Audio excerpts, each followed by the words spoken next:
안녕하세요. 꿈꾸는 바보 허소연입니다. 저는 오늘 꿈꾸는 바보로 살아온 제 인생에 대한 이야기를 들려드리려고 하는데요. 아마 여러분들 주변에서 저는 쉽게 흔히 만날 수 있는 사람 중 한 명일 것 같아요. 그런 사람들 있잖아요. 나는 뭐 연기도 해보고 싶고 음악도 배워보고 싶고 뭐 영상 기획도 해보고 싶다.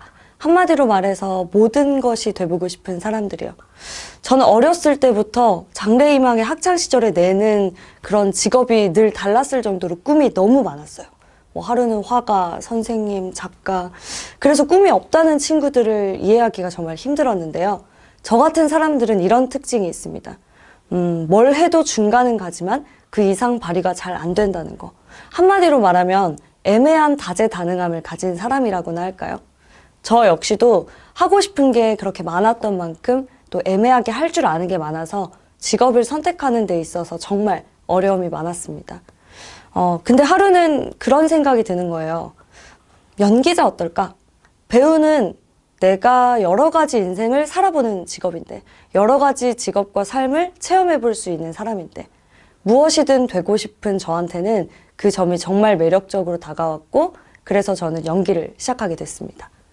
저는 이렇게 찾은 제 꿈이 천직이라고 생각을 했어요. 여러 가지를 하고 싶다는 제 성향에도 너무 잘 맞았고요. 또 뭘 해도 금방 실증을 느꼈던 제가 이렇게 꾸준히 여러 개를 오랫동안 하는 것도 처음이었고요. 그리고 나름대로 만족할 수 있는 학교에 수석으로 입학을 하기도 했어요. 그래서 저는 제가 정말 재능이 있다 이렇게 좀 착각을 했었던 것 같아요. 근데 세상에는 저보다 훨씬 더 재능이 있고 또 외모도 뛰어난 사람들이 참 많더라고요. 저 나름 정말 열심히 했거든요. 근데 저한테 돌아오는 배역은 늘 주인공 친구, 아니면 조연2, 스윙 이렇게 늘 대체가 가능한 것들이었어요. 그래서 그게 너무 싫었어요. 저는 독보적인 사람이 되고 싶었거든요. 그래서 한번 치열하게 고민을 해봤습니다. 분명히 나에게도 하나쯤은 있을 텐데 남들에게 없는 뭔가가. 근데 그게 뭘까? 오랫동안 고민한 끝에 내린 결론이었어요. 내가 뭔가 하나 특출나게 잘하는 건 없지만 여러 가지를 할 줄 아는 게 많은데 이게 합쳐지면 그게 또 나의 정체성이 되지 않을까? 그래서 연출하는 배우, 글 쓰는 배우 이렇게 제 정체성을 규정했습니다. 나름대로 글을 잘 썼거든요. 어릴 때는 작가가 꿈이었고요. 그렇게 저는 욕심을 좀 냈던 것 같아요. 이제 사회에 나가게 됐을 때 졸업을 한 달 앞두고 나니 사회 내편기 치는 게 너무 무서워서 뭐 3시간짜리 학교를 왕복 통학하면서 공모전 2개, 아르바이트 2개, 대회 준비 2개 이렇게 저를 스스로 몰아붙였던 것 같아요.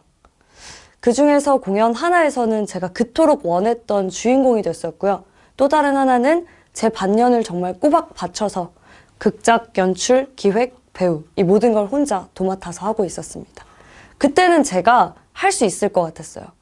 그리고 그 공연은 그냥 대학생들이 한번 올려보는 잘 되면 좋고 아니면 말고 이런 공연이 아니었거든요. 제가 세상을 살아오면서 가장 많이 들었던 말. 하나라도 똑바로 해. 세상에 한 우물만 파도 안 되는 게 세상이야. 그 말에 아닌데? 내가 맞는데? 이렇게 반박하기 위해서 제가 벌였던 일들이었어요. 나는 틀리지 않았고 나는 할 수 있고 내 가치를 증명할 수 있는 공연이었거든요. 그래서 다른 사람 손에 맡기고 싶지 않았던 것 같아요. 근데 생각보다 저는 그럴 만한 그릇이 못 되는 사람이었던 것 같아요. 그래서 그 그릇채로 제가 하수구에 처박아 버렸습니다. 그토록 제 반년을 꼬박 바쳐서 열심히 준비했던 공연을 3일 앞두고 단체 카톡방에 나 용서하지 마세요. 이렇게 짧은 글을 남기고 나왔고 저에게 연락할 수 있는 모든 수단을 없앴습니다. 세상이 끝난 줄 알았어요. 끝났다고 생각을 했어요. 그렇게 세상과 저를 단절시키고 나니까 저한테 남은 건 아무것도 없더라고요. 그도 그럴 게 제 인생에선 연기를 제외하면 아무것도 없었거든요. 못해도 일주일에 한 편씩은 보던 영화를 5개월 동안 단 한 편도 보지 않았고 어딜 가나 들고 다니던 이어폰은 이제 필요가 없었어요. 노래를 듣는 것도 너무 괴로웠거든요. 업과 취미가 하나가 되어야 성공에 더 가까워질 수 있다. 그런 제 믿음 때문에 제 일상의 모든 부분은 연기를 떠올리게 했습니다. 그래서 진짜 숨을 쉬는 것도 힘들었어요. 근데 죽는 것도 너무 힘든 거예요. 더 이상 살아갈 힘은 없는데. 그래서 뭐 구글에 안 아프게 죽는 법 이런 거 검색도 해보고 그 정도로 그냥 내 인생은 끝났다는 생각뿐이었어요. 근데 제 얘기를 듣던 제 친구가 이런 얘기를 하더라고요. 알겠어. 근데 그게 그렇게 잘못한 일이야? 근데 그건 정말 저를 위로하기 위한 말이 아니라 궁금해서 물어보는 거였어요. 이게 이렇게까지 잘못한 일이냐고. 그때 진짜 머리를 한 대 크게 맞은 기분이었어요. 왜냐면 제 생각에 이건 정말 너무나 큰 일이고 용서받지 못할 일이었거든요. 근데 연기를 하지 않는 제 친구 입장에선 별일이 아니었던 거예요. 생각해보니까 제가 도망쳤던 그날도 그랬어요. 저는 부모님께 크게 혼날 줄 알았거든요. 근데 부모님은 그냥 저를 안아주셨었어요. 이제 졸업도 필요 없다. 졸업을 고작 한 달 반 남기고 졸업장도 필요 없다며 도망쳐온 딸을 그 엄격하신 부모님이 그냥 안아만 주셨거든요. 그때 그래서 내가 너무 내 생각에 빠져있구나 라는 생각을 하면서 제가 알고 있던 모든 생각을 거꾸로 다시 해보기 시작했습니다. 가령 예를 들면 이게 진짜 내 인생이 끝날 정도로 내가 잘못한 일인가? 내가 죽어야 할 정도로 큰 잘못을 저질렀나? 이런 거요.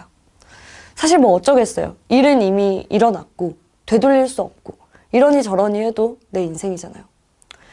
그래서 그때부터 시간이 마냥 약은 아니었지만 조금씩 회복하기 위해서 노력하기 시작했어요.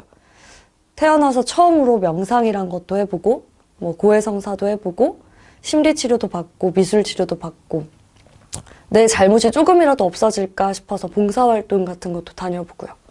그러다 보니까 조금씩 괜찮아진 것 같아요. 약 없이 하루를 보내도 괜찮아질 때까지 1년 정도 걸린 것 같은데요. 그 1년이 그 아팠던 시간이 저에게 준 깨달음은 이런 겁니다. 그냥 바보처럼 살자. 힘들면 그냥 아파하고 울고 싶으면 울더라도 내일 되면 다시 언제 그랬냐는 듯이 웃을 수 있는 그런 바보처럼요. 그리고 1년이 지나니 이런 생각도 하게 됐어요. 누가 그러는데요. 대체가 가능하다는 건 호환성이 좋다는 거고 호환성이 좋다는 걸 다시 말하면 그만큼 날 필요로 하는 데가 많다는 거래요. 그래, 그것도 나쁘지 않겠다. 이젠 이런 생각이 들더라고요. 저는 늘 독보적인 사람이고 싶었는데 이제는 더 이상 뭐 나는 대체 불가능한 누군가 되겠다. 연출하는 배우가 되겠다. 뭐 글 쓰는 배우가 되겠다. 이렇게 저를 규정하지 않으려고 합니다. 그냥 그저 여러 가지 꿈을 꾸면서 꿈꾸는 바보로 살아가고자 합니다. 앞으로도 제 인생에서는 그런 수많은 시련들이 계속 반복되겠지만 이제는 그때보단 덜 힘들 것 같아요. 왜냐하면 저는 꿈꾸는 바보니까요. 세상에 또 각자만의 꿈을 꾸며 살아가는 여러분들 꿈꾸는 바보를 저는 응원하겠습니다. 감사합니다.